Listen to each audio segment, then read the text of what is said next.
법원행정처장님. 예. 오세훈 서울시장의 여론조사 대납 관련 정치자금법 위반 혐의에 대해서 오늘 당선 무효형 선고가 됐습니다. 예.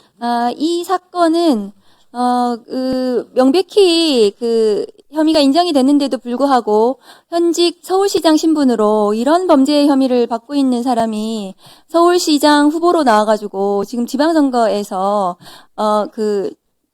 본인이 지금 서울시장이 다시 됐는데, 매우, 이런 범죄 사실로 유죄 선고를 받은 이 시점에서 본인의 거취를 생각해야 되는 것이 아닌가 싶고요.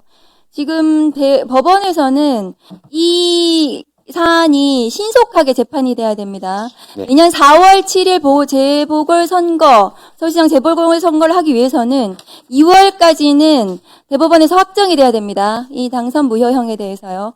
그러면 우리 2024년 5월 1일 이재명 대통령 후보에 대한 공직선거법 위반 사건을 정광석화처럼 처리했던 대법원 아니겠습니까? 지금 행정처장님도 그 사건의 재판에 관여하셨잖아요. 예. 네. 그랬으니까 이 사건도, 오세훈 사건도 대법원까지 신속하게 빨리 처리될 수 있도록 해 주시기 바랍니다. 그런데 대법관을 이렇게 제청 안 하고 계시면은 침대 재판을 계속해서 오세훈 이 시장이, 자격도 없는 시장이 계속 이 서울시장으로 계속 있어야 되는 거 아닙니까? 대법관 제청을 빨리 해 주십시오. 예, 알겠습니다. 그럼 왜 그거를 지금 최대한 몇 달이 되었는데 제청을 하지 않는 이유가 무엇입니까? 제가 국민을 대리해서 묻습니다. 대법원의 직무유기입니다. 신속하게 제청하셔가지고 대법원 구성을 하셔야지 이 재판도 신속하게 할 수 있지 않겠습니까? 예, 대법관 제청 신속하게 이루어질 수 있도록 최대한 노력하겠습니다. 오늘 내일 중으로 하십시오. 하셔야 됩니다. 노력하겠습니다. 유승열 조정관님, 예. 기각사유 좀 띄워주세요. 이 사건, 최영중 사건, 기각사유가 뭐냐 하면은요, 저렇게 되어 있습니다. 다른 피해자가 존재할지 여부를 현재로서는 확인된 것이 없다. 그래서 필요성을 인정할 수 없다. 제가 저런 통신영장 기각사유는 처음 봤어요. 제가 검사 24년 했거든요. 저 사건이, 저런 통신영장 기각사유 보셨어요, 조정관님?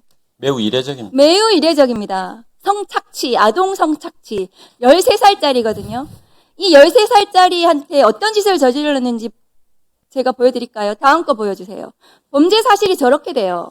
의제 강간, 성매매 권유, 성착취 목적 대화, 음행 강요 매개. 굉장히 중대한 범죄입니다. 지금이라도 빨리 구속을 시켜야 되는 범죄거든요. 그런데 지금 성착취 목적 대화, 저 수백 개의 대화 중에서 어떤 내용이 나와 있는가 하면은 제가 차마 입에 담기가 어려워요. 이 자리에서 말씀을 못 드려요. 지금. 예. 별건 피해자 가능성이 수두룩빽빽합니다. 그 착취 대화를 보면요. 이 사건의 수사를 어떻게 해야 되냐 하면은요. 저 통신영장은 그 성착취 대화 중에 카톡으로 아마 그것이 증거가 있을 텐데 그거와 통신 내역을 조회해가지고요. 피해자를 특정하면 됩니다. 예.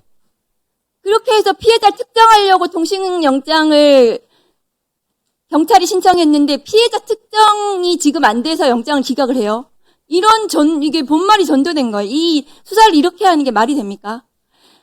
추가 수사를 성착취 수사를 하기 위해서, 아동 성착취 수사를 하기 위해서, 피해자가 의심되는 정황, 별건 피해자 수두룩빽빽한 별건 피해자를 특정하기 위해서 통신 내역을 신청했는데, 그러면은 카톡에 대화한 시점이 나올 것이고, 통화 내역이 나오면 거기서 주고받은 그 시점의 통화, 전화번호를 추적해 들어가면 피해자가 나오는 거거든요. 예. 그렇게 해가지고 성착취 수사를 하고 있어요, 경찰이 지금도 하고 있습니다. 그렇게 해야 성착취 수사가 되는 거지. 그러면 지금 저 피해자들이 가만히 있다가 저 최영중 시의원 나 피해 당했습니다. 아동들이 와가지고 고소합니까? 저 경찰서에? 추가 피해자를 확인하기 위해서? 그래야 영장을 또 해줍니까? 피해자가 어떻게 그렇게 합니까? 수사를 하는지도 모르는데. 아동인데. 수사를 저렇게 해야 되는 게 너무 당연하고. 저런 영장 기각은 없습니다. 예. 조정관님, 그렇죠? 예. 지금 검사의 저 영장 기각은 말도 안 되는 기각이에요. 저런 통신영장을 기각하는 검사. 저런 검사가 무슨 피해자 인권을 얘기할 수 있습니까? 13살짜리 아동의 인권이에요. 저는 이 통신영장 기각을 이해할 수가 없어요. 이것은 수사를 방해한 거예요. 이 성착취 수사, 피해자가 10명이 될지 20명이 될지 수백 명이 될지 알 수 없는 이 성착취 수사에 대해서 특히 아동이 될지 장애인이 될지 어떨지 알 수 없는 이 수사를 경찰이 하겠다는 것을 저 통신영장 기각으로 1분 더 드리세요. 네. 피해자가 저 카톡 대화 속에 나오는 피해자가 10명이 될지 20명이 될지 수백 명이 될지 알 수 없는 이 성착취 수사, 경찰이 하려고 했던 이 수사를 검사가 통신영장을 기각함으로써 피해자 추적이 어려워요. 저것은 피해자가 갑자기 청주 경찰서 와가지고 나 피해 이 성착취 당했다고 신고를 할까요? 저렇게 수사하는 성착취 수사는 그렇게 진행이 되지 않거든요. 그렇지 않습니까, 조 장관님? 맞습니다. 매뉴얼대로 한 겁니다, 경찰은. 예. 그런데 검사가 저걸 영장을 기각했습니다. 그리고 그냥 통째로 기각했어요. 기간을 정한 것도 아니에요. 통신영장을. 이거는. 그러면 저 수사를 어떻게 합니까? 그런 검사가 피해자의 인권, 장애인의 인권, 범죄 피해자 인권 운운할 수 있습니까? 그런 검사에게 수사권을 줘야 됩니까? 이해할 수 없는 기각입니다. 법무부에서 철저하게 이 사건 경위를 예, 어떤 정경환 의원님 말씀하신 여러 사항들 잘 검토해갖고 이런 유형의 사건들이 이렇게 국민들로부터 신뢰받지 못하는 방식으로 전개되지 않도록 점검하고 또 관련된 수사의 어떤 지침들을 좀 만들도록 하겠습니다. 네.